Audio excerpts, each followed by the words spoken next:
Remember the last time...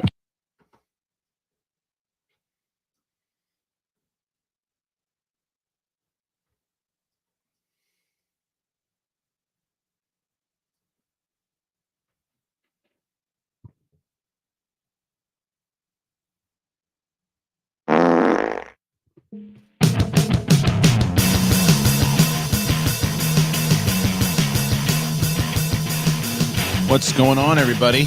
Welcome. Doing it live today. F it, we're doing it live. Yeah.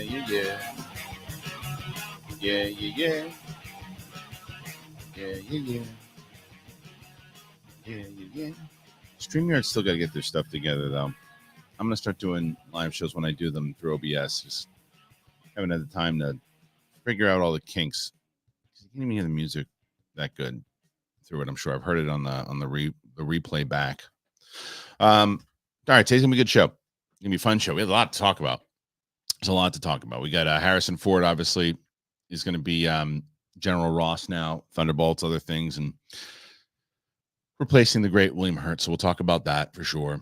There's a Kickboxer TV series, apparently. Dragon's Lair is going to have a huge to do in this studio. I'll talk about it in a little bit. We are going to be doing super chats today, and the way that I've worked this in is that we'll do all the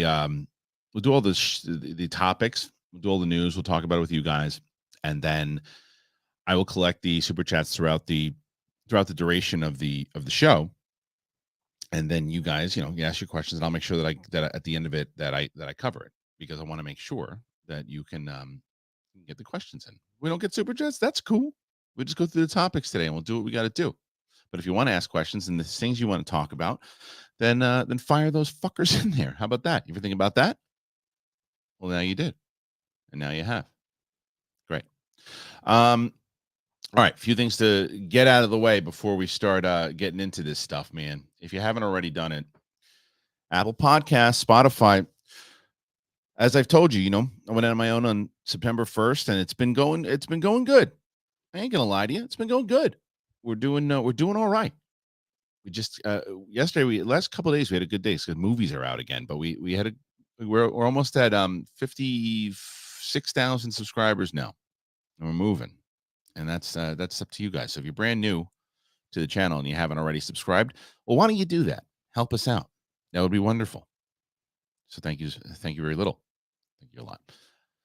If you haven't known about, we have a lot of different things on here. I saw PLD is in the chat. PLD's the fucking man, dude. PLD's the man. So we've been doing, he has been running the Patreon, really, and we're trying to be as active as possible. What I've done lately, by the way, what I really liked, we added these fucking mosquitoes. They're gonna get it. I'll tell you that. Come here, you little prick. You ain't gonna last. It's stupid. So you just fuck with people. Spiders, no. Spiders get scared. Hey, I'm just sticking around. Spiders go like this. What do? You keep coming. You keep asking for it. I say, look, you take one shot, you get out. But you come after me, then there's only so much I can do. There's only so much I can do. The window's open, you can fly right out. But no, you're being a dick. And you go, look at me. Look what I can do. Stop testing fate. I get it. You don't want to be a fly. Tough shit. We deal with what we deal with. Fuck. Anyway, can you guys hear that, by the way, when I do that the picture thing? Because I turned a button off to make sure that you didn't hear it, but if you hear it, do you hear that?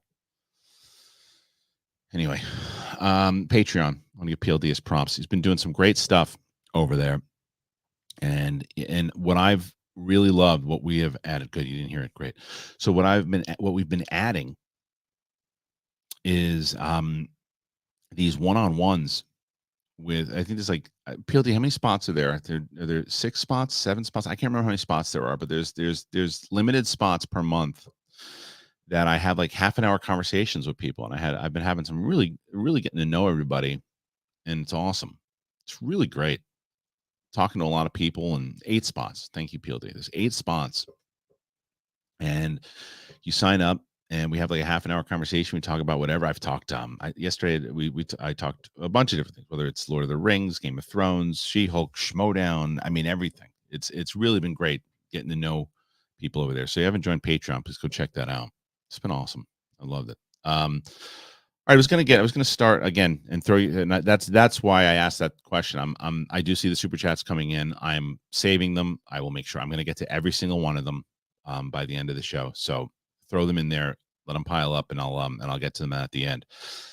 You know what I'm going to talk about first, because I we'll get into the Harrison Ford thing, because I know that's it's a pretty big story, obviously, massive story was going around. But the one I want to talk about is this thing. Halloween Ends. So I'm not going to spoil it for anybody. I'm not going to spoil anything for Halloween Ends. I promise you. There's not. I have my non-spoiler review up that Brett and I did. I got the reaction out that Brett and I did, but I'm not gonna do spoilers. I'm just gonna kind of go into the critics' reviews right now. Halloween Ends, the final installment of the most recent trilogy and the 13th film in the series, are in. This is from Dark Horizons, by the way. 73 reviews counted, and the film sits at just 47%. I think that's generous, to be honest with you. I think that is super generous at 47%. I think that's a win for them, to be honest. That's a win.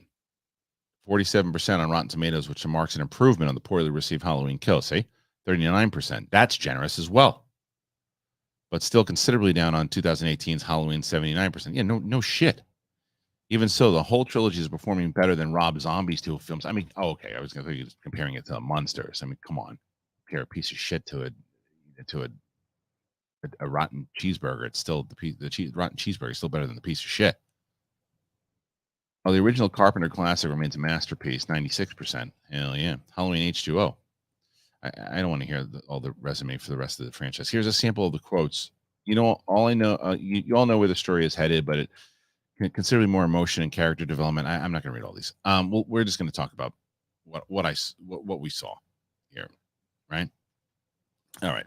So Halloween Ends. I'm not, as you guys know, maybe you don't know, maybe you're brand new to the channel, you're just finding out, you're learning more about this asshole. I'm not a massive horror fan, not a massive slasher fan, but I appreciate good movies. Appreciate when they don't just rely on jump scares and all that stuff. And when 2018's Halloween came out, they said it's going to be a direct sequel to the original. I was like, okay, that could be all right. I like that they kind of retconning the other ones to kind of tell this story, because I remember Aliens was going to do that. They were going to do that with what's his face, which Chappie's Neil Blomkamp. He was going to do that.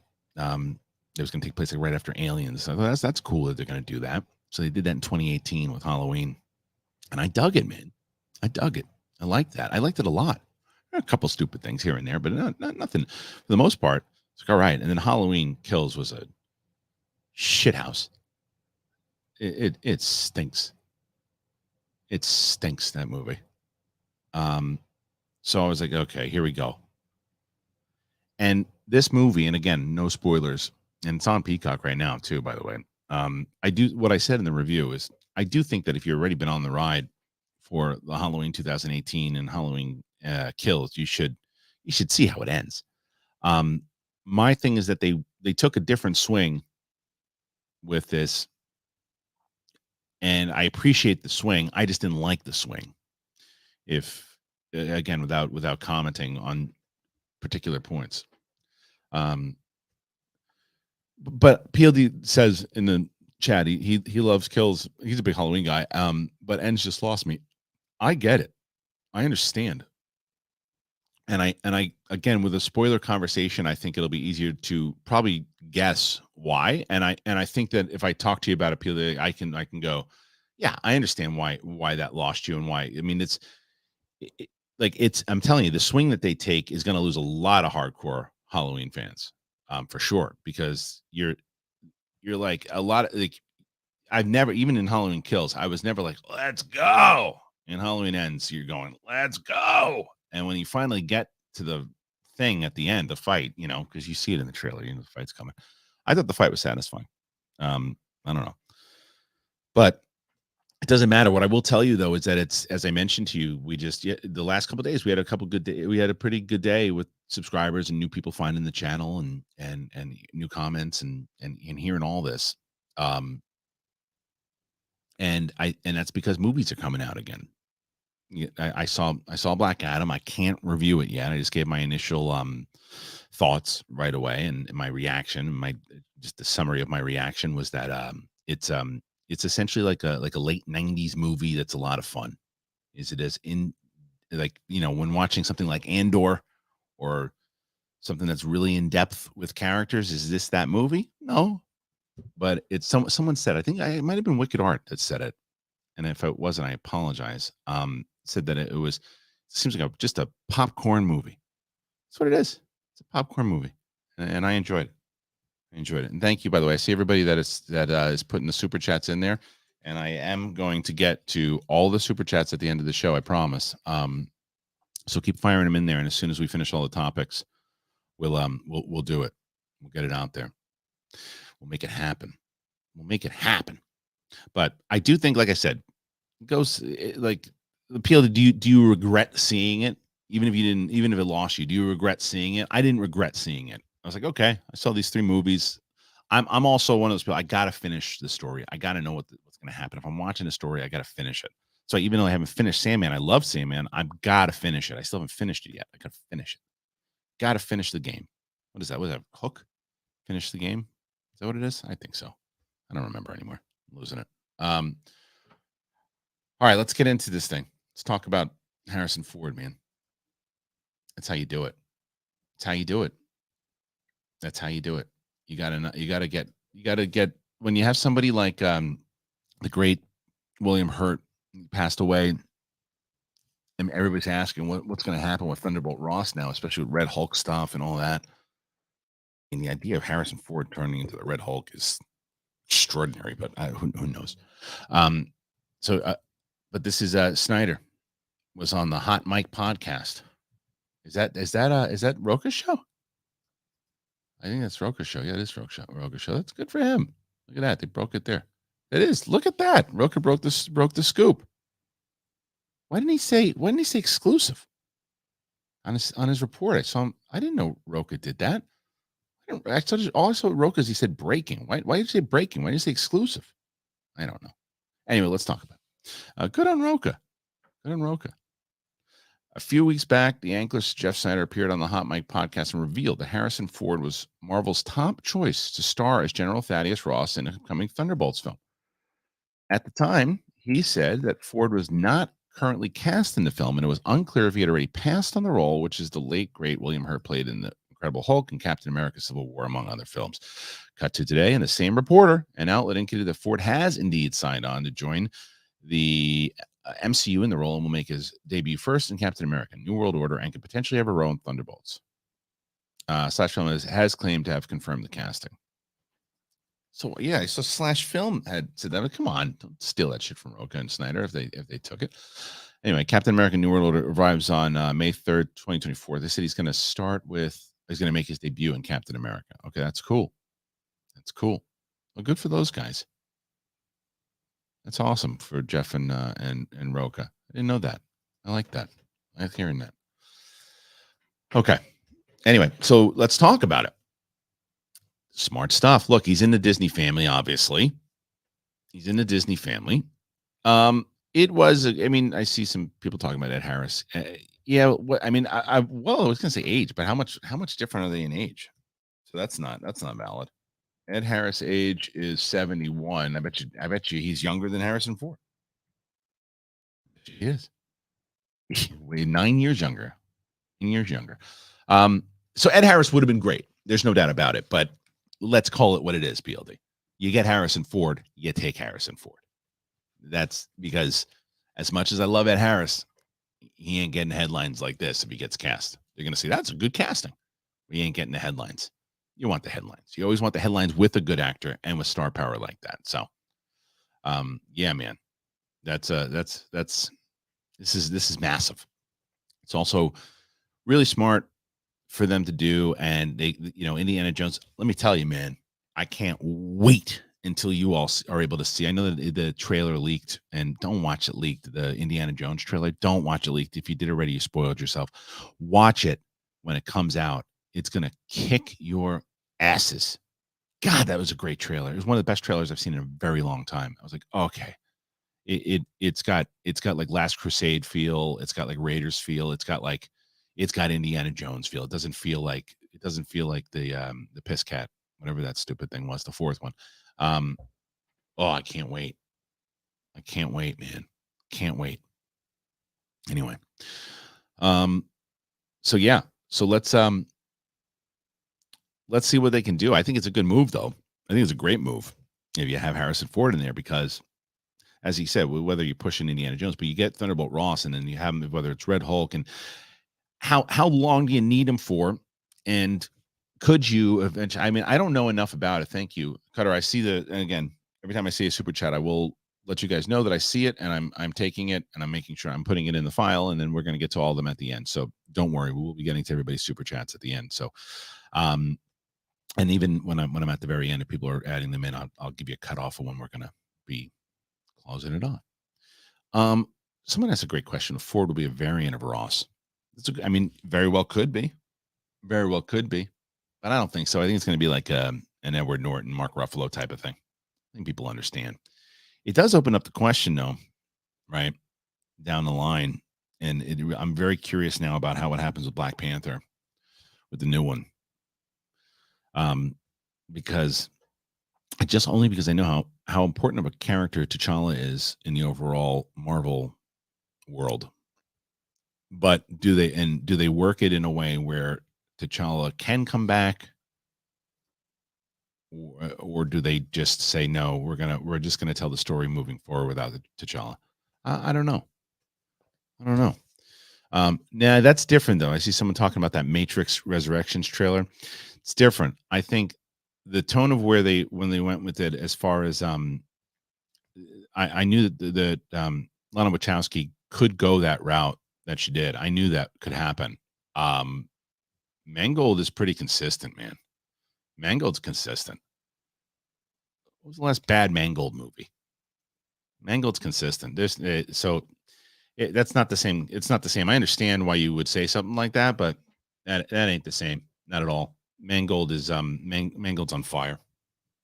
Again, thank you, Trash Panda, throwing one in there. I'll get you. I promise I'll get to you. Yeah, so I'm glad that Snyder landed the scoop, man. That's great. It's a big one. And I hope that he's getting props for it. He should get props for it. I mean, obviously he got props for it in Dark Horizons, where I read, but when I initially saw it, I saw this report yesterday. I didn't know until 10 minutes ago that Snyder dropped it. So was that something that wherever I saw it, more people gotta be better at that. Oh, Jeff, well, look, I don't have to say that. Jeff will let people know. Hey, asshole. That's my scoop. But I didn't know it was on Roka's show. Why didn't Roka piece that out? I don't understand. She had a little clip with that out there. Anyway. Yeah. Mango's going to put a lot of emotion into Indy 5. There's no doubt about it. But Harrison Ford is going to be Thunderbolt Ross. Now, the question is, are they going to wind up, how long are they going to use the character for? Because, like I said, Harrison Ford's 80 years old. There's only so long he can do it. I'm not sure. It's going to be interesting. So, all right. Well, that is absolutely a great story. A big get for Marvel. And it's, not necessarily, they don't necessarily need it, but it's big. You know what else is big? The odds that you guys can get at MyBookie, excuse me. Have you been using MyBookie? You've been watching football? You've been watching baseball? Well, your favorite athletes always strive to put themselves in a winning position. And it's about time that you did it too. You got to do it with MyBookie. MyBookie has the biggest online selection of odds and contests to fill all your sports betting needs anytime, anywhere. You can bet on the NFL, the MLB playoffs, or play for a share of big cash prizes in the weekly blackjack tournaments. If you've been waiting for the right time to get in on the action, that time is now. Do it. Make your winning move today. But you got to sign up at MyBookie. You can go to mybookie.ag, use that promo code BIGTHING, claim your deposit match of any amount up to $1,000. It's great. You got to use that promo code BIGTHING to claim your bonus. Experience sports in a whole new light and make this season a winning one. So if the playoffs are going on, man, and you're gonna drop something on the Yanks, Do it. Bet anything, anytime, anywhere. Do it at MyBookie. So excited to have MyBookie. Excited to have. I mean, and I have to thank you guys, though. I really do have to thank you guys when it comes to the fact that when we launched this thing, when we launched Big Thing, and we launched the show in general, you know, it's always, you always have those doubts of like, are people gonna tune in? Are people gonna like it?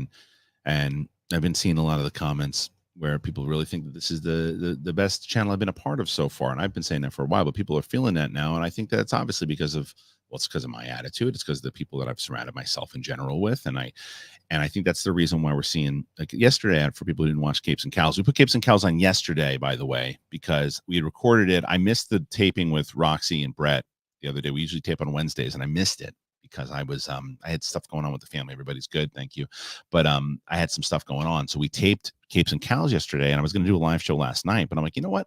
Why don't I just do the live show on Friday morning? I'll do it with the fans. We'll talk, and I'll just release Capes and Cows.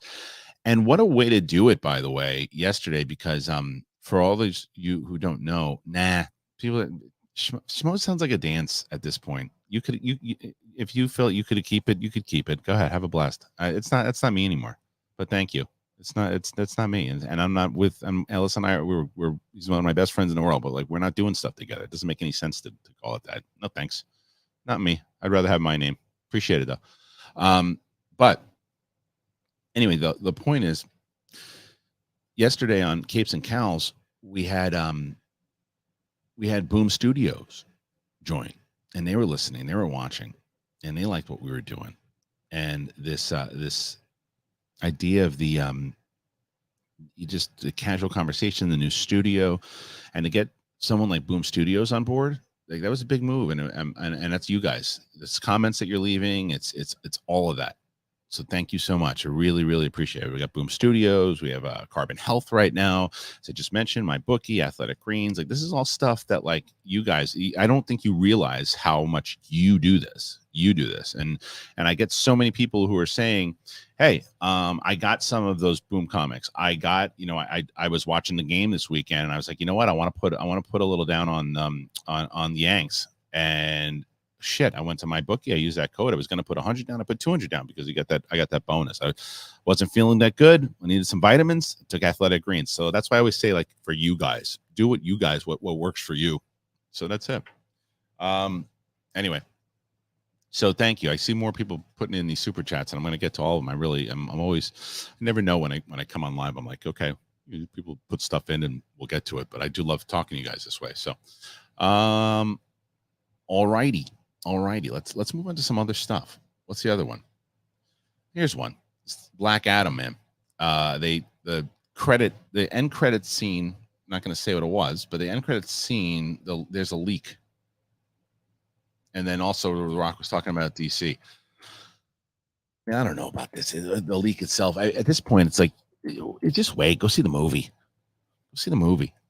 The leak has been spreading across Twitter and TikTok in the past few hours, with the platforms and studio trying to remove it right away as it violates copyright. Yeah, no shit. So that's bouncing around. Leaks of photos and videos from sets are common as the bootlegs or post-credit scenes. This is before the movie came out. This is kind of unprecedented. And Dwayne Johnson told Variety on the film's red carpet yesterday that he'd be happy to help DC Films in an advisory capacity in terms of planning for the future. And The Rock says this: the best position that I could be in for DC is one as an advisor, where I can help. I love DC. It's in my blood. It's in the spirit of growing up with DC Universe. I'm here to help any way I can, including looking for and finding the right leader or leaders. Okay, so a lot of positives and negatives for this. Rock is a massive, I believe he is a fan. He absolutely is a fan. He is passionate. He is brilliant when it comes to marketing and a lot of things. He's charismatic. He is going to get things done. So all of that is a benefit, you know, as far as an advisor role. The question is, do you want to lean in and have like a big major movie star as one of the producers? Because you got to have some fear of, okay, well, how much does he want to have Black Adam involved in it? How much is that going to revolve around it? You know, because I think it's going to take, I think before you even have that conversation, you got to see what Black Adam does box office wise. Like, I have no idea how it's even tracking. I don't know if it's tracking well. I'll tell you, I just saw, Aisha Kenya says that she wishes The Rock didn't spoil the post-credit scene. I think he needed to. Because at this point, the surprise of it all, how devastating is that surprise if people don't go to see the movie and you don't check it out and it leaks or whatever too, and people don't check it out and you don't market with it. You market with it. You market with it and you want to go check it out, you market with it. Because people, I can't even tell you how many people have said, well, I wasn't really that interested in it, but now I want to go see the post-credits. I want to check it out. So I get it. I understand, but I actually think it was a pretty smart marketing move. I think it was kind of, it wasn't The Rock has a name, but Black Adam didn't have a strong IP hold on the audience enough to get them into the theater. And this is a very passionate project for him, and he's promoting the end game more so than anything else. So I get it. So Roka bet Snyder a steak dinner that Black Adam is 100 million opening weekend. No chance. Roka's going to lose that bet. Roka loses that bet. Quote me on it. Tell Roka I said that. I'm pretty good with bets. Snyder wins that bet. I think it does 60, 65. Doesn't do 100. Do you think that giving away the post-credit scene was good marketing? I do. Absolutely. I do. I absolutely do. I think it's, and we'll see. I mean, we'll see. Look, if Roka wins the bet, then yeah, absolutely was. You know what I realized? I'm going to tell you. Oh yeah, let me tell you about this. Only PLD and Brett know about this thus far. You're right. PLD says 75. It's possible. I just don't think 100 is possible. Where the hell is this thing? All right, only PLD and Brett and my daughter know about this. Dragon's Lair. No, a lot of you youngins, you don't know what your Dragon's Lair is. You're all heathens. And I know that's not accurate. So Dragon's Lair was a game when I was a kid, arcade game that was ahead of its time as an arcade game. People just dumped quarters into it. Like it was like the first 50-cent game, and it just murdered people's wallets. But it was so great. And it was the actual animated cartoon, which is why everybody was so fascinated about it. And it would light up, and you got to hit the joystick in the right direction. And if you did it in time, the adventure would continue. If not, he would just die horrible deaths. So I have this Atari Star Wars one that I've had forever, the last 3 or 4 years. And Brett and I put a few on the wish list for giggles and shits. And I knew nobody was going to get it, nor should they. It was like $800. But I said, fuck this. I saved up some money for myself and other things I wanted to do, and I did it. I bought it. Got here yesterday. Winston helped me carry it to the back. I got it, and I'm going to play it. And I'm so excited. So excited. So that's what that Dragon's Lair thing is. Was that worth the tease? Probably not. But it was for me. It was for me. I had to. This is the thing. Does my wife know that I got this for myself? No. Does she watch this show? No. Am I safe? Yeah. You want to tweet at her? Ain't got no Twitter account. So as far as she's concerned, she comes back here. She thinks one of you guys got it. That works for me. I saved up. Could have bought some clothes. I did not. That's how that works. That's right. I will get a promo shot of it. And then what I'm going to do is I want to do I want an arcade in this fuck. I want an arcade. That's why I put, there's more of you. Like I said, I understand if nobody gets one of those arcade games ever and it sits in there for the duration of the list. I get it. But I have the games, and the game that I wanted, and I talked to PLD about this recently. WrestleFest. It's WrestleFest, right? It wasn't WrestleQuest, WrestleFest. And that was the old school. This fucking mosquito. You came back, dick face. You want this? You want this? I told you, you did the smart move and you beat it. And now you're coming back, and I'm in the middle of a show. You're gonna get it. I'm telling you, I'm gonna do a Miyagi, but I'm gonna get you, little asshole. Get out of here. Yeah, it was WrestleFest, by the way. WrestleFest was fantastic. Loved WrestleFest, and it was my favorite game. And I looked it up. $4,000. I can't do that. I can't do it. I can't do it. I can't do it. You know, can't do it. So anyway, so that's what I'm excited about.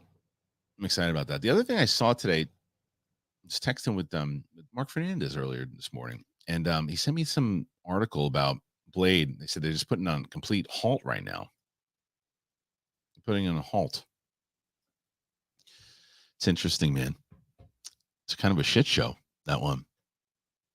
Right now it is anyway. They got to get, I mean, they're probably going to start putting it back into production. They're not going to completely cancel it. They can't. Blade's too big of a property. They got to figure it out. But I don't know. I don't know. So yeah, everyone backed out of the project. It's a mess. They're gonna have to. That's probably why they moved a lot of stuff. They got to restructure things. It's messy. That movie's messy. It is. I think Marvel's messy right now. I think Marvel's messy right now. And I agree. I was on Campy's show last week, and John said it. He's like, "He's stretched too thin, man. Feige stretched too thin." I was talking to one of the patrons yesterday. Said the same exact thing. That's part one. Part two is I won't spoil the full finale of She-Hulk, but I think they're patting themselves on the back a little bit too much too. That finale to me on She-Hulk, and if you loved it, good. I'm never going to tell somebody that your opinion is wrong. I can tell you I disagree with it, but I'm not going to tell you your opinion is wrong. You liked it, good for you. So people who love that episode, I think it was a huge pat on the back. Like, hey, look at what we did. We're so proud of ourselves. We're just making ourselves laugh in the writing room. And I think that that's not what made them successful. I think they would. The question is this, and this is what I ask people. This is what I ask people that are so proud of that particular finale in general. Let me ask you this. Do you think that if this show was the first thing that Marvel ever led with, ever, no Iron Man, nothing. I know it's easier said than done because they relate to a lot of stuff inside of the MCU. I understand that. But let's say it was the first thing ever in the tone, in everything that we did. You think that it would be, you think Marvel would be as successful as it is today? And granted, they build off a lot of stuff that Marvel had done. That's part of the show. That's not what I'm talking about. I'm talking about the tone of it. I'm talking about the, self-aware. You can still be self-aware. You can still be very meta, even if there wasn't something beforehand, because you do it through comics and other things that lasted beforehand. Just curious. Anyway. All right, let's see what else we get. And then I'm going to get to these super chats. I see them coming in. I've saved all of them, all the super chats that have come in thus far. I have saved them. I'm going to put them all in a file, and then I'm going to show you all of them. So if you got any super chats that you want to fire in there, man, fire it in now, because I'm gonna call it quits in a little bit. Let's see if there's any other things that I want to talk about. I pulled a bunch of stuff. Let's see if there's anything else that I missed.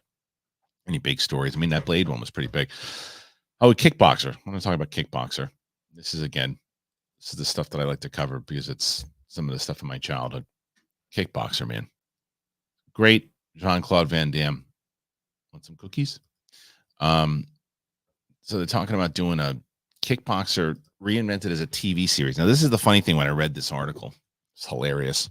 First thing that it says, again, this comes from Dark Horizons, but a TV series based on Kickboxer, the film franchise in the works with the original Fast and Furious writer and Las Vegas creator Gary Scott Thompson set to serve as showrunner. Now, this is what's hilarious to me. The first thing is the 7-film martial arts. I think I knew that there was 2 of them. I had no idea there were 7 of them. The 7-film martial arts franchise originally stars Jean-Claude Van Damme as Kurt Sloan, a man who must earn the ancient kickboxing art of Muay Thai in order to avenge his brother. 3 sequels followed, focusing on the character's little brother, David Sasha Mitchell, and was followed by a more standalone 5th film. Interesting. And then a 6th and 7th film that rebooted the franchise with Alan Moosey taking over the Kurt Sloan role, with Van Damme returning as his trainer. He didn't play Kurt Sloan? The TV series titled Operation Kickboxer will be a martial arts-driven espionage series in pass. Just make it. That's not what made the thing special. Pass. They used to do that with martial arts stuff all the time. Drove me nuts. Every MMA film before like Warrior was like it was crime elements and all this. Just make it a sports film. Espionage? What are you doing? No, no thanks. Pass. More stuff on. Give me Kickboxer. First Kickboxer was I don't understand people sometimes. I really don't. I really don't. Here's something exciting. You guys ever heard of me talk about shoes and beef? Yes or no? Just give me a yes or no. Have you ever heard not just me say shoes and beef? Do you know what shoes and beef is? And I'm curious if you do. Because I'm gonna put something up on the screen here. Oh, hold on. Let me do this. Oh, hold on a second. I want to see if everybody knows. Let me know if you know, not if I've talked to you in general about shoes and beef, and you know what it is. Tell me in the comments if you know what shoes and beef is, please. Oh, a lot of super chats come in. Holy mackerel. Oh, where did I do? Hold on. Taking all the super chats right now. Give me a sec. Oh my gosh. You guys are the best. I didn't know that was going to happen, but I appreciate it.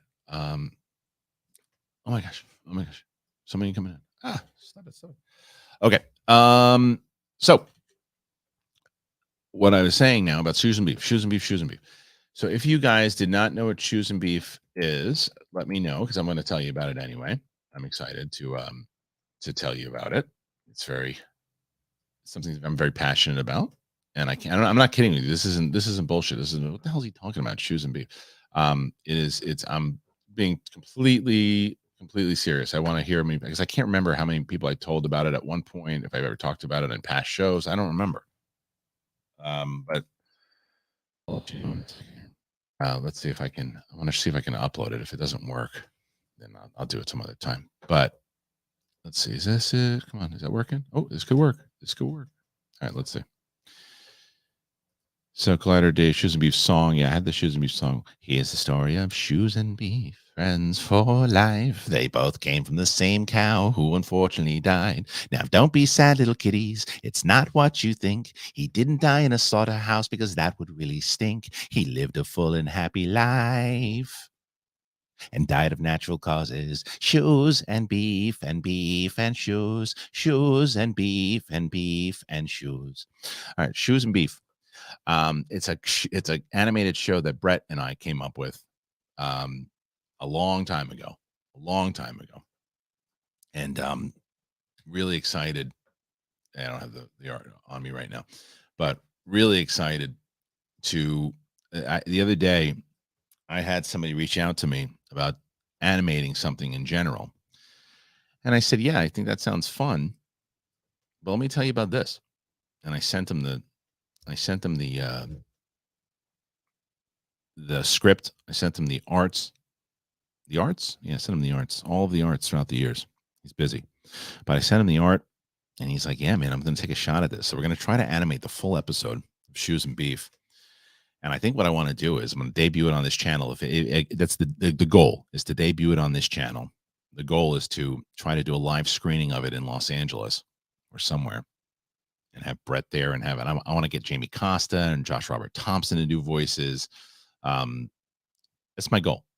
And again, this is like me. This is the first time I've ever talked about it, and but I have all the art, a lot of stuff. Here's the story of Shoes and Beef, friends for life. They both came from the same cow who unfortunately died. Now don't be sad, little kitties. It's not what you think. He didn't live in a slaughterhouse because that would really stink. He lived a full and happy life, and then he died of natural causes. That is a almost 20-year-old song, and it's going to be happening. I'm so excited for it. Brett and I have been trying to get Shoes and Beef off the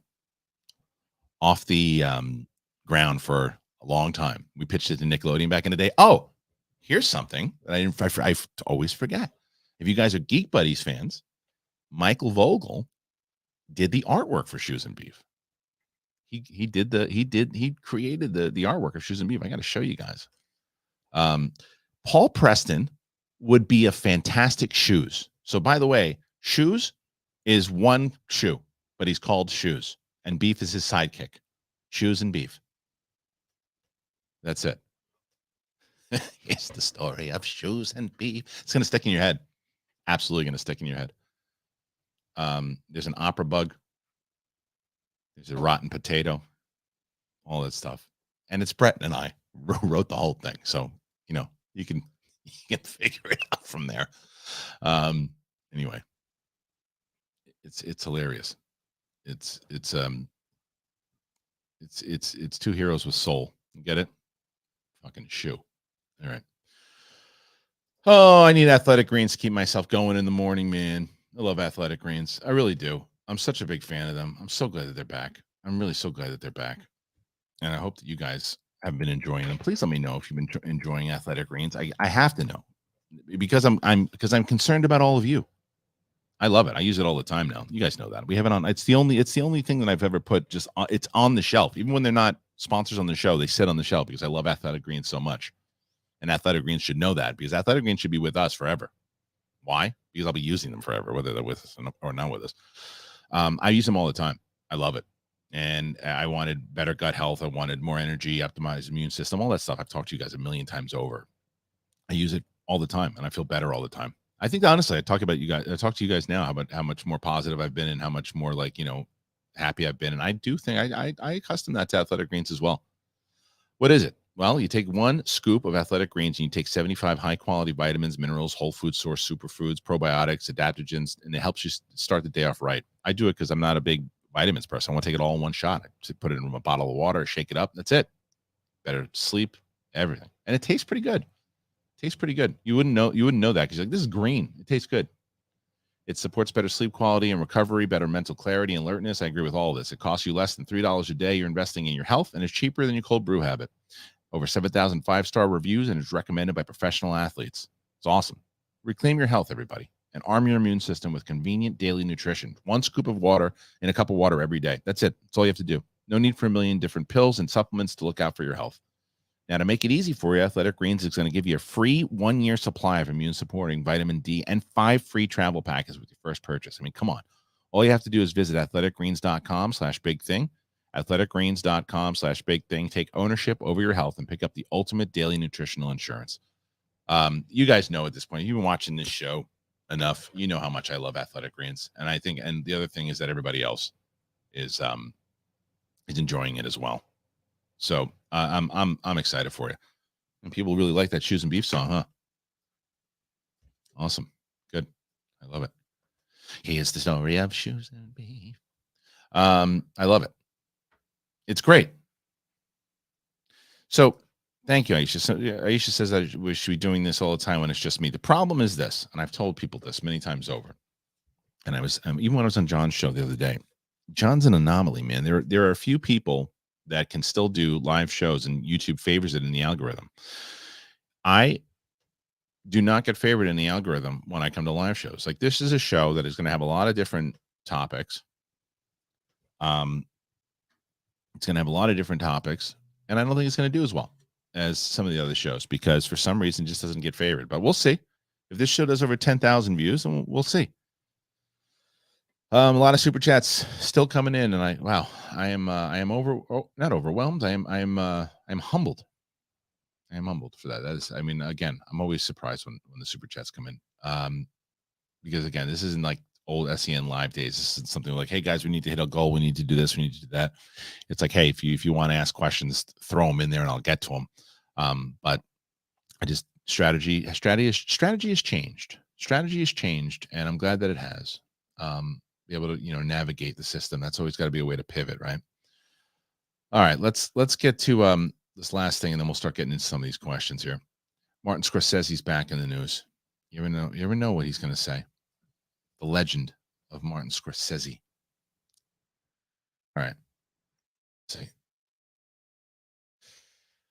Oscar-winning filmmaker Martin Scorsese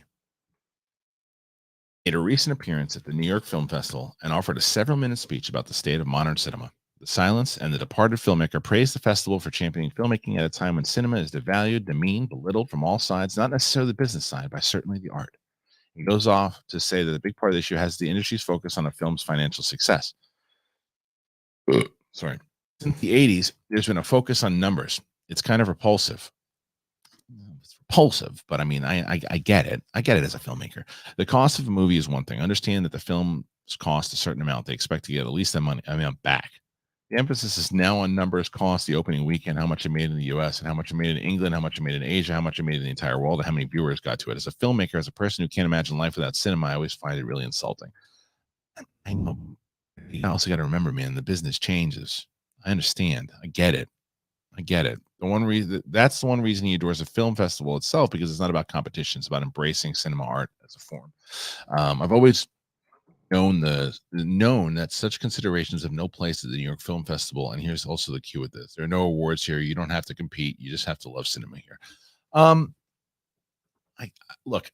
I understand.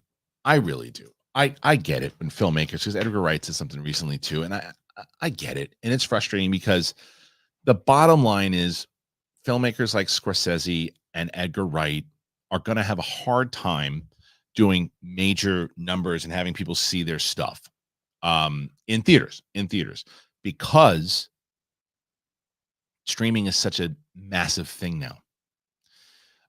Streaming is and because of the systems that we have, right? We're like, I'm gonna have, like, one of the things Brett's doing is we're gonna set up a good, I'm getting surround sound in here, and we're gonna get like a nice system. So when we do watch alongs and we do things, that we can kick back and it's like, okay, you know what? Halloween ends. We got a big enough screen. We got enough going on right now, and it's pretty enjoyable. Let's watch it in here. And I think a lot of people feel that way, especially families and stuff.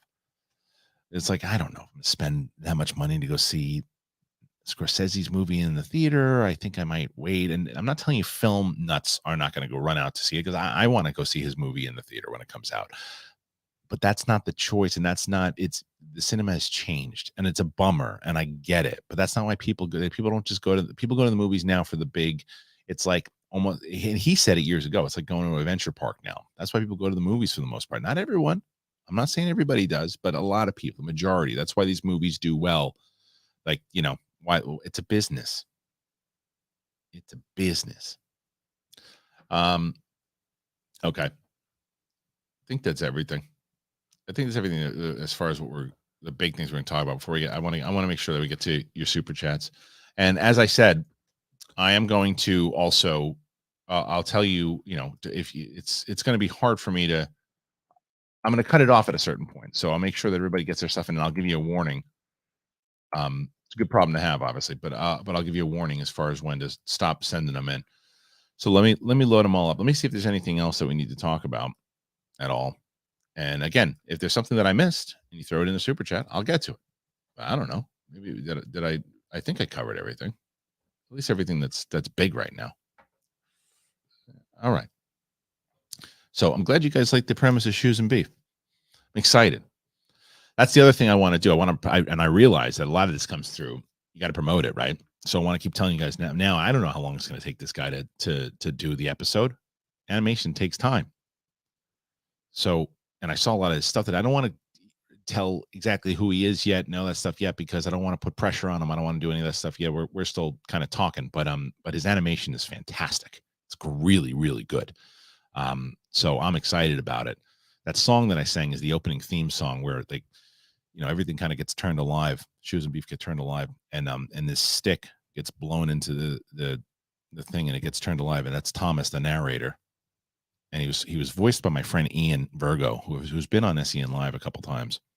When we did the theme song, Shoes and Beef. Let me see if I have it, and if I do, you might be able to hear it.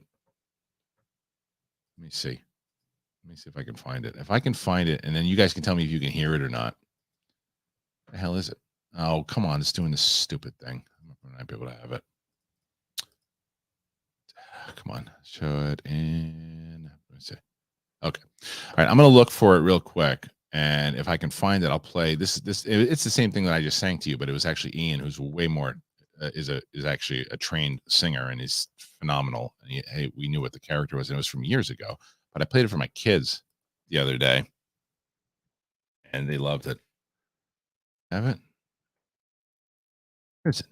Oh, I guess I don't have it. Do I have it? Oh, I do have it. Okay. All right. So if you guys can hear it, let me know. I'm going to turn that thing off and make sure you can hear it. And then let me try this. Here. Tell me if you hear this. No, that's not it.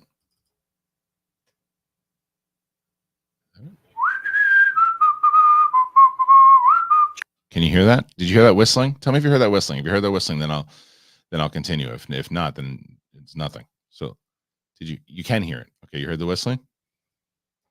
Great. Okay. All right, here it comes. This is from years ago when we were pitching it out and Ian sang it, and it's pretty great.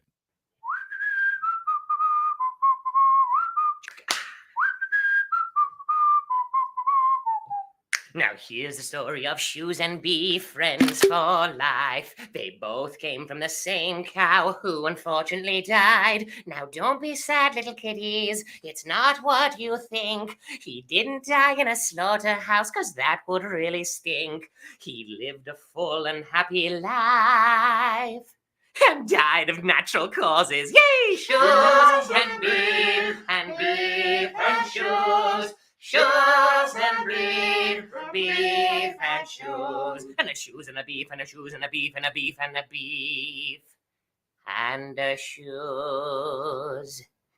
And died of natural causes. So that died of natural causes thing at the end when you hear that slap, that's the opera bug. He sings and slaps and always smashes into things when he sings.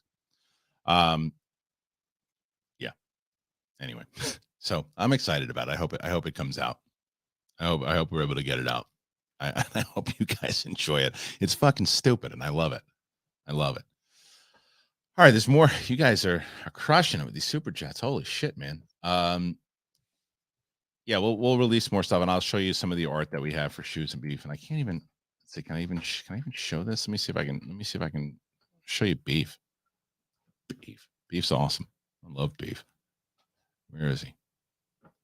It's yeah, it should be. I'm gonna see if I can do that, and then we can get into it. Where is the stop screen? Let's go share screen. Let's see if I can find it. Do I have it? Oh yeah. Okay. Oh no, you can't see it. That sucks. Let me try one more time. Try one more thing. One more thing, guys, and then we'll move on. I promise. I'm just very, very excited about this. But is that it? No. Nah, I can't find it, guys. I'm sorry. I'll get it. I'll get it for you guys eventually. Anyway, all right. Let me get some of these. Let me get some of these super chats. Let me get the rest of them loaded in, and then we'll start bringing them up on screen. The remainder of them. Go ahead. Did I do that? Last one. Okay, here we go. So super chats. I'm gonna put them onto the. I'm gonna load them up right now. So again, I'm gonna go through all these right now, and then I'll answer all the questions that I can, and then make sure that you guys, if you have anything else, fire them in now, because I'm not gonna, because I'm gonna give you a cutoff when it's time to cut it off. So, all right, here we go. Oh, shit, man, you guys put a ton of these things in there. I thank you so much. Very nice of you. Very nice of you. Breaking actor Robbie Coltrane. Oh no, Robbie Coltrane passed away. Hagrid. He wasn't looking very good on that special. He was looking ill. That's terrible. That's terrible. Is that true? Scorsese is going to direct a Gang of New York TV show? I didn't know that. That's terrible. Robbie Coltrane was the man. All right, let's see. Let's get to some of these questions. We'll start with this one. Just came up. So let me let's get to it. Just came in here. So I will do this one. Bring it up. Trash Panda. The heart of the MTS were the cutscenes. I hope you can transition into scripted stuff like Shoes and Beef with the talent pool that you've built. Well, thank you for that. That's kind of the goal. But like I said, the thing that I want to do and what I want to make sure is as we build the channel out and you guys learn more about like Brett Sheridan, right? And other people is that you and people on the show is that when I put it out there that you guys like I don't want it to, because we put out some of the animation videos that Diesel Time did for like those Star Wars scenes, and they're hilarious. That guy is so talented. They're hilarious, and they ate shit on this channel. They didn't do well, and they're so good, and it has no reflection to his work because they're brilliant. And he did this whole thing with Rob Zombie that I'm like hesitant to put it on the channel because it just doesn't do well. So I'll probably put it on the Clips channel, but Shoes and Beef, it's something that we love. So I'm going to promote the piss out of it and hope you guys watch it. So that's the hope. That's the hope. All right. So thank you for that one. Let's start with this one. Oops. Okay. Starting here with Cutter Hale. As a big Halloween fan, I was very disappointed when Halloween ends. At this point, the only movie that could potentially beat Top Gun for me is Avatar. You know what's so funny about that? So yesterday when I saw Black Adam, I was sitting I was sitting at the theater. It was a smaller screening, and there were some people. I was like, I don't know a lot of people here. And I look over to my right, Perry Nemiroff was sitting next to me. And I started talking to Perry, and Perry and I started talking about Avatar for a little bit. And she's not like she saw it. She was one of those people that just like, I saw it, was just fine. The first one, and I'm a fan of the first movie, and I watched it recently and I like it. But I think what people forget, because it did get it, if you watch it now, you're like, yeah, it wasn't that good. I don't see the hype.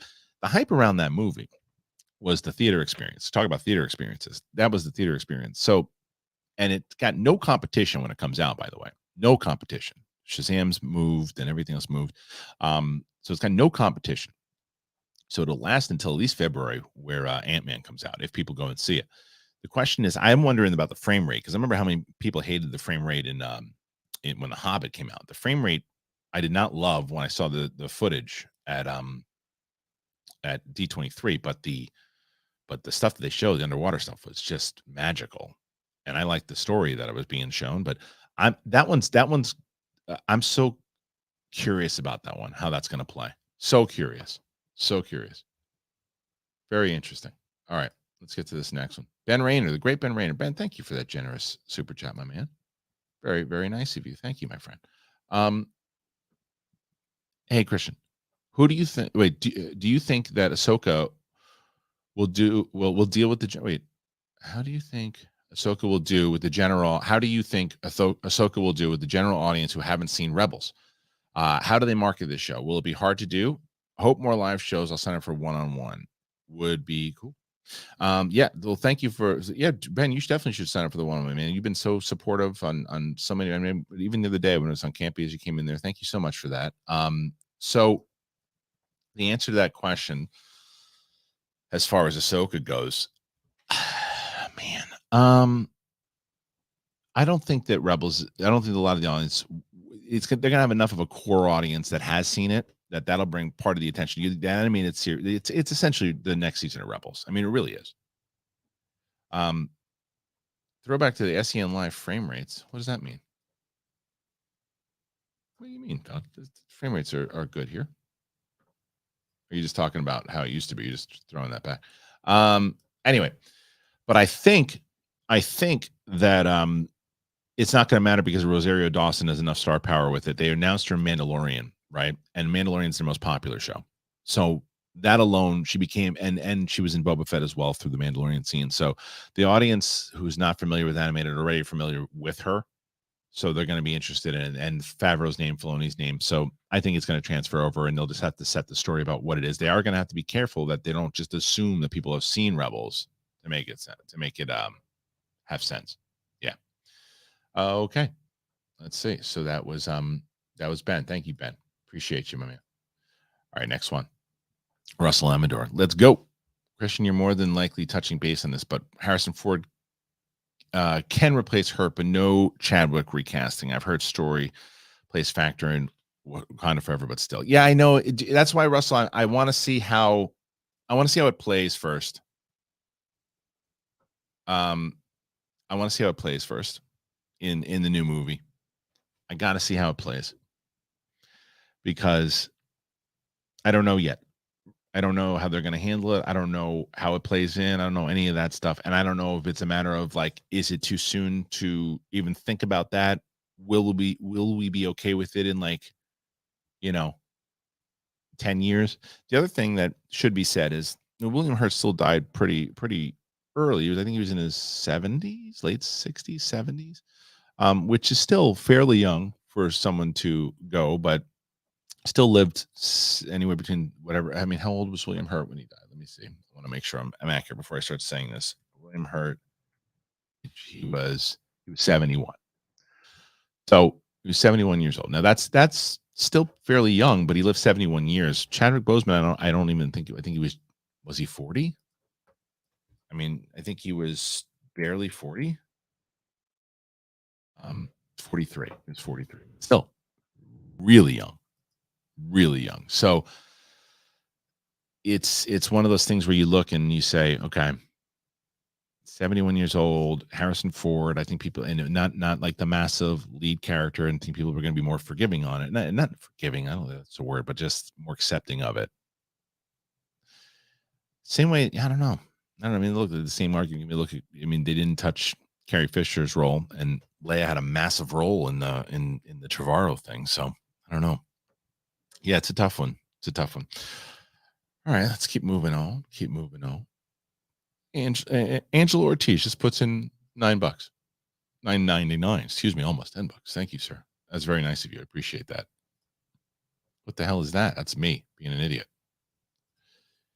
Just a guy named Dave. With the great start to Andor, do you think Lucasfilm will sign Tony Gilroy to do more projects? Well, there's two things to that. The first question is, does he want to do more? Right? That's the first question. Does he want to do more?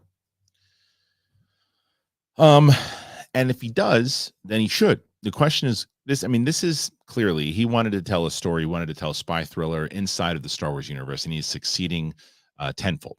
And he's not like, and I saw some of Kevin Smets and the guys over at Scoundrels Inc. and they were doing and they were talking about this, and they were talking about how, now what does Tony Gilroy really know about the canon? He doesn't know it, because of the basically what they meant was the artifacts and the stuff that was in the back, that he probably didn't choose it. No, he probably didn't, but he probably definitely knew that he wanted stuff from it, and went and said, okay, like, we gotta have artifacts, and bring in one of the Lucasfilm. Do me a favor, put in this, put in some stuff that you guys think would really work, and some fun Easter eggs and that type of whatever it might be. Not Easter eggs pertaining, but stuff that from the history of the thing.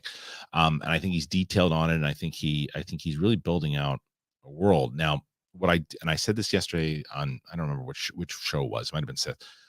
What I want to make sure that, what I hope I should say, well, I can't make sure on anything, but what I hope the Lucasfilm doesn't do is that they go off this philosophy of the fact that George Lucas always said that Star Wars was for kids, which it was. When it was built in 77, it was for kids, for sure.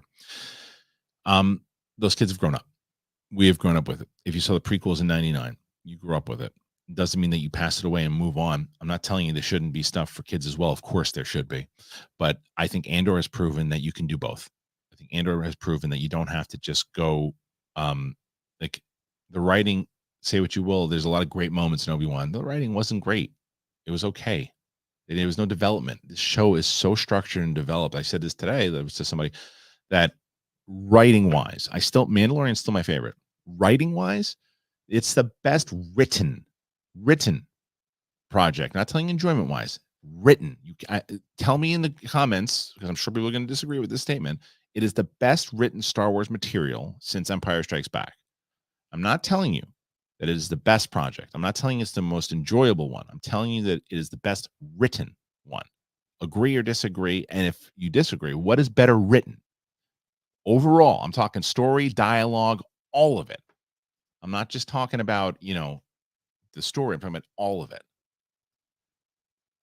So, yeah. Anyway. Okay, let's get to another thing. Anyway, thank you guys. I appreciate all these. There's a lot of them. Did I miss you? Oh, there you go, Mike Joyce. I have a free ticket. Should I stay in and watch Halloween Ends on Peacock, or see it in the theater? I mean, if you got a free ticket, you should go see it in the theater. Did you watch the other two? Go see it in the theater. It's not you. I said this, and I don't know if I said it on the review. I didn't hate watching it. Right? I didn't regret watching it. I enjoyed watching it. So yeah, go see it in the theater. Absolutely. If you have a free ticket, go ahead. Have a blast. Calvin Patel. How do they convince Ford to join Thunderbolts? Well, he's got a relationship with them. And money, but he's got a relationship with them. So, and he probably, working. Kevin Feige's good. I mean, he's there's a lot of stars that have been involved. How do they convinced Robert Redford as well? So there you go. How about that? Okay, and let me get to this. Hold on a second. Give me a second. Gunny 0813. What era would be fit for some tone like Andor? I mean, I think Darth Bane. I just don't ever think that the Old Republic at times. I just don't think that they would have the balls to lead with, and this does include, and I'm always the advocate saying how don't always say Disney's in charge of it and Disney does this. A lot of times they're not creative, but I do think that they would have a pushback if, well, we're going to lead our next series with just a bad guy, because Andor is dark, but it leads with a good guy. Leading with a bad guy, I don't see it happening. I would love it. I just don't see it happening. It's a bummer, but I don't ever see that show happening. All right. Let's see. Keep going here. We done one? We did that one. Yes. I'm going to get through all of them. Cutter Hill, as of right now, what are some movies that you are excited for in 2023? I'm really excited for John Wick 3, Oppenheimer, and Mission Impossible 7. I'm looking forward to all of those movies. We went through a whole big thing, and Creed 3, I'm curious about. Indy 5 is absolutely probably one of my, if not, I'll do a full list. I always do one. I always do like a full list of my most anticipated. So I'll make a list on that probably in January. But yeah, for sure. Trash Panda loves Snyder landing the Ford scoop. Me too. He worked hard on it. Also, Ross and the leader ties Cap 4 to the Incredible Hulk film. MCU is leaning into the Hulks. Good. More Rage Hulk. Give me Rage Hulk. Please. Please. For the love of God. My 5-year-old, by the way, says that all the time now. For the love of God. Wicked Art. Hey, Kristian. Just want to say I love everything you've been doing with the channel. Thank you, man. And you've been pretty great too. You've been awesome. Hopefully one of the one-on-one won't sell out so quickly so I can snag one up. Keep up the great work. So PLD and I talked about this yesterday. One of the things that the way it works is keep your eye on the Patreon. And sometimes people will do one of them, and then they just want to be in for that month. Maybe they only want to do one session and they drop out. And so when that happens, just make sure you can get in. And yeah, we might do something where maybe after a couple of months, we just kind of drop out everybody and allow it to open up again. So everybody has an opportunity, but we don't know. We're not sure yet, but it should open up soon. We also have another tier, which is a very expensive tier, but it's one where it's basically where you and me, whoever will do what's a one-on-one podcast where it's like a full-on podcast where you'll get the audio and all that stuff. But after we do the podcast, because I want to make sure I'm doing, you got to be approved to make sure that it's a good show, but and it'll be aired to the patrons and stuff too. But that's a very exclusive tier. Bobby Break, did you finish Rings of Power, and thoughts on waiting 2 or 3 years for next season? Well, waiting 2 or 3 years is stupid. I agree with John. John Campea said this the other day when I was on the show, and I agree. They knew that they were going to greenlight it. They should have started filming. So the boys, by the way, are is very smart. Knew that they were getting greenlit right away and started filming right away. That's what Lord of the Rings should do. You're going to get lost in the shuffle. I did not see the finale yet. My goal was that I'm going to do this show here today, and I'm going to try to do a reaction to it, send that off to Nerd Chronic, and get that out by the end of the day, hopefully. But I hear good things. Let's see. Black Adam is tracking for 75 million opening now. Cutter Hill. Yeah, that's 75 is a good number, I think, and it's probably the right number. And I think PLD said that earlier. So I agree with that. Bobby Jackson. Great Bobby Jackson. I don't have his name up there. I'm sorry, Bobby. That's a very generous $20 super chat. Thank you, man. That's awesome. While I enjoyed Rings of Power. Is that you also? Maybe that's you also there. There you go. Get that smiling face in there. Bobby's the best. Got a chance to. I did a show at Flappers Comedy Club, and Bobby was there, and we talked a little bit. Good guy. Been such a supporter of the show. If you guys ever had a chance to at the Schmodown meetings or Schmodown meetups or anything that we've done to talk to Bobby, what a good guy. I love that Bobby Jackson. Bobby says, while I enjoyed Rings of Power, I'm hoping the 2-year break allows the writers to course correct and expand on stories fans liked and wrap up and change the ones that they didn't. I'd love to see more of Elrond and Durin in season 2. Agreed. If you're going to take that 2-year break, make it count. Totally agree with you, my man. Totally agree. All right, let's see. So that's Bobby's. Is it the same one? That's the same one. Okay. All right. Nick Alexander, I know you said you aren't doing the one-on-ones, but will you do more guests like Sholo, Thomas, Ian Griffith? So, yes, if I get people, so the way I'm doing it right now is if I get people that are coming in and I get offered people, or if I take a shot at somebody and get them, then of course I want to do that. So by the way, I've been working with Josh Horowitz, been helping him out with his YouTube channel and stuff. And if you have not subscribed to his channel, you are missing out. That is the channel to be subscribed to. That dude gets everyone, and he should. He is a brilliant interviewer. He is a great human being. I love Josh Horowitz more than anything. He's such a really nice guy, funny guy, and people love him, rightfully so. He had Patty Considine, is how you pronounce it. Found that out through his interview. Patty Considine talking House of the Dragon. He's got so many good. He's got live events coming up in New York. He's going. He's going to have Stallone. The Symphony Theater where we did a Schmodown. He's having Ralph Macchio on. So go subscribe to his channel because he's got tons of events. He got so many things. He hit 5,000 subscribers already. Like that. That channel is going to blow up. It's going to blow up. Josh Horowitz is the man. He's got so. The big answer to that question is watching him do what he does. He's got these contacts and stuff that I just don't have, and I want to make sure that I have. As we build this stuff out, I'm going to make, and I build the channel out, I'm going to make more of a play to get more people in.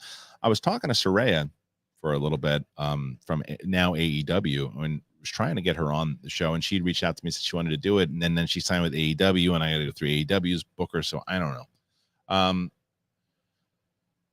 Anyway, all right, let's see. So that was, so yes, the answer is I will absolutely do it if it comes up, if I get the right people coming in. Haskell 420, what up, dude?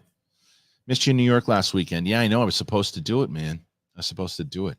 The guys crushed it as usual, as did Andrew Schultz on Thursday's show. Did Schultz come in? That's hilarious. Any updates on what you're going to do with the Twitch channel? Thank you for that question. So the answer is yes, there is an update. Brett's going to take over it. Once he's done with the studio, Brett's going to take over. We have those. You guys through that Amazon list bought us a bunch of those headsets. So Brett's going to do some stuff with his son. We're going to bring some other people to do some stuff as we build out. We're going to build that Twitch channel out pretty heavily to do more gaming stuff, and he'll be able to do stuff from here. And once we set up the system, so yes, Brett will be handling a lot of that for sure. Absolutely. Cutter Hale. Me and some friends bought some tickets for the Royal Rumble in San Antonio during the pre-sale. Tickets are insane. Just to sit in the low risers is $200. Yeah. I'll tell you what, man, people were talking to me about the WWE and like, hey, have you watched since Triple H took over? And I was like, I've tuned in here and there. I watched the other night. It's really good. I was like, I found myself for the first time in years actually following along to the story and caring about where the story went. And I didn't finish the whole episode, but I'm like, I want to go back to it and see what happened. Like I thought that storytelling is so much better now since Triple H took over. And it's got an old school feel to it. It was good. So I understand why they're selling those tickets as high as that's a big event. That's a big event. So yeah, I see why the tickets are so much. Who did I miss? Did I miss? Okay. Soundwave Chronicles. How would you feel about a deal similar to James Earl Jones voicing Vader to have Harrison Ford agree to use his voice and likeness for Red Hulk moving forward? I mean, sure. I mean, if that the difference is this. James Earl Jones, it's so like James Earl Jones, it's just synonymous with Vader, right? You hear it and you're like, that's nobody else. And even when the argument was going that he sounded a little old, like I thought the way that they did it and handled it for Obi-Wan was brilliant. The younger sounding, it was brilliant. It sounded so good, so it worked. And I was like, okay, that makes sense. Yeah, if you can do it, use him forever. As far as the Red Hulk, I don't know what it sounds like yet. I don't know, but if it's going to work and they need his voice, then yeah, why not? Absolutely. Absolutely. All right, let's keep moving on. Senor Film just put in $10. Thank you, Senor Film. You're the man. I appreciate that. That's always very nice. Really, really nice. Just a guy named Dave, just for the Shoes and Beef song. Thank you. Thank you so much. I want David B to do a version of that. Greet Pack 9. What up, Harloff? How you doing? Looking at Andor and its vibe. What do you think of the tone of Ahsoka should be? I think in the vein of Mandalorian, I think the tone of Ahsoka should fit that. I think because it's consistent with inside of that timeline. So I'd like to see him continue on to that and see that. Because if you look at when they showed that little the scene, the first like clip, they showed the celebration when Mando's walking through and they've got the the town that he's walking through, and what's his face, the freaking shit, the freaking monkey from help me out, somebody with Return of the Jedi. They roasting those things, and it just felt like it was right past Return of the Jedi. It just felt right afterwards, and that's what I kind of hope happens. I hope they continue to do that. I hope they continue to keep that feel. We'll see. No, not Ewoks. Silly. Yeah, Salacious Crumb. Ewoks. Yeah, Ewoks burning on the flame. Hilarious. This dude. There's so many WOG and so many of you who put out an stuff on the Amazon list, and people when you bought gifts, and I got all your notes. And I thank you so much for everything. You guys are the best. This dude, First Rate Nate, got us these lights that we're working with, the TV. I mean, First Rate Nate is royalty in the studio, and he got himself some athletic greens, and he said it tastes amazing. He's awesome, dude. You're the best. You are forever, like, I'm indebted to you, my friend. This studio looks as good as it does for people like you. So thank you so much. This I think might be the last one. I'll tell you in a second. Nick Alexander, would you do podcast crossovers such as Sith Council with Star Wars Explained or Capes and Cows with the Geek Buddies? Probably not. And the reason why is because I've told Roka this, and I really, as you guys know, if you're Schmodown fans, you know, I really dislike virtual shows. I really dislike them. I don't like virtual interviews. I know that I'll take them. Like when Thomas Ian Griffith says, I can't come in the studio, I'm not going to say, I'm not going to do it. I really dislike them. And I think that it loses a rhythm. I think it loses, you don't get as much. I think people people talk over each other without realizing it. You don't get the humor inside of it. So probably not. I really don't like them at all. I just feel like they're dated, and it brings me back to the 2020 2021 feel, and I'm like, I don't want to, and again, nothing against people who do them. I just don't like them. I just don't. To split screen StreamYard shows, I just don't like the way they look. I don't like the way they feel. I don't like the vibe of it. But again, more power to everybody who does them. I'm so glad people are still doing it and they enjoy it. I personally just don't love it. So I probably not. Especially episode here and there. I don't know, maybe, but I don't know. Let me double check and see if there's anything else that I missed. There is. No, I didn't. I missed anything. Okay. All right. So I think that's it. If anybody has anything else, throw it in right now. If not, I'm going to sign off. And I want to thank you guys for joining us here today. It was fun. Did you guys have fun? Did you like this? Did you not like it? Let's see how it does overall. Oh, thank you, Ryan. Ryan says happy belated birthday. Thank you. Appreciate that. If you like this, let me know. And also, if you're watching on the replay, put a comment in. That helps. It helps people see it, because people are saying, yeah, you should do more live shows. Yeah, but if they don't do well, the thing is, you got to remember that we have sponsors, right? And I've always been upfront with you guys, and always been like, clear on how this thing works. If I put up a show and the show does 6,000 views as opposed to the normal pre-tape that can do anywhere between 10 to 20, what do you think the sponsor is going to like more? You're going to like the one with more active comments. They're going to like the one with more people seeing it, purchasing the thing. I mean, that's what keeps us on the air. Like, yeah, there's not this thing where we have the Schmobot on and all that, but you got to, in order to pay people to be on your shows, in order to make a living out of it, you got to make sure that you're securing sponsorships, doing the right thing, building up your channel. So hopefully this one does well. And I like doing it. I like talking to you guys, and I like having you guys hearing your thoughts and opinions. Sometimes I forget to talk about certain things, so you did that here today. So if there's anything else, by the way, that you've ever wanted to know, you wanted to talk, we do a Q&A every month on the Patreon. It's an exclusive Q&A, and it is about 30 minutes. PLD and I say it's 30 minutes, but it's gone over. It's almost like an hour every single time. Thoughts on the MJF pipe bomb promo? That's from Jamin John. Let me make sure I bring that up. Oop. It was great. he's a special talent, man, that guy. And I've come around on him where I watch him. He's about as committed as it gets. He's one of my favorites out there. I think he's great, and I think he will be part of the WWE eventually. I really do. So yeah, Ryan Cleary, glad your channel is doing well. Nice to see good people doing good. Thank you, Ryan. That's very nice of you.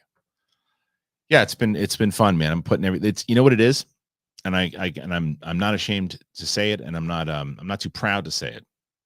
When my attention was in a million different places with Schmodown and SEN and everything else too, I couldn't really concentrate on one particular thing. And when it was too many cooks in the kitchen, that type of thing, it's never been my strength.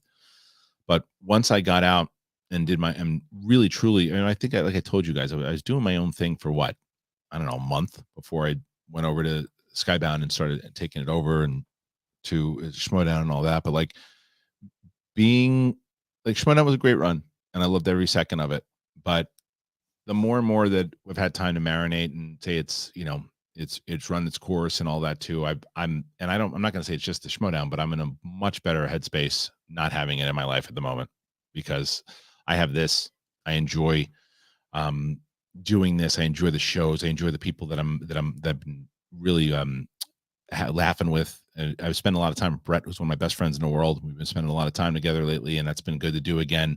Talking to you guys, having shows like this. So I just think things are kind of happen how they're supposed to happen, So thank you. I don't know. I think that's it. I think that's everything. So once again, if you hadn't had a chance, thank you to our sponsors today. Thank you to MyBookie. Thank you to Athletic Greens. We appreciate you very much. So if you haven't already, Apple Podcasts, Spotify, very important. Even if you watch this show on YouTube, man, make sure you go to Apple Podcasts. Make sure you go to Spotify. You have every one of our shows on there. We even put the spoiler episodes, spoiler reviews and stuff on there. If you're listening on the road, check that out. And if you haven't, obviously, subscribe. Please do that. Like, share it, do all that stuff. And that's it. That's all I got for you. So for me, for you, for everybody, thanks for joining me, and we'll see you on the flip side. All right, everybody. Stay safe.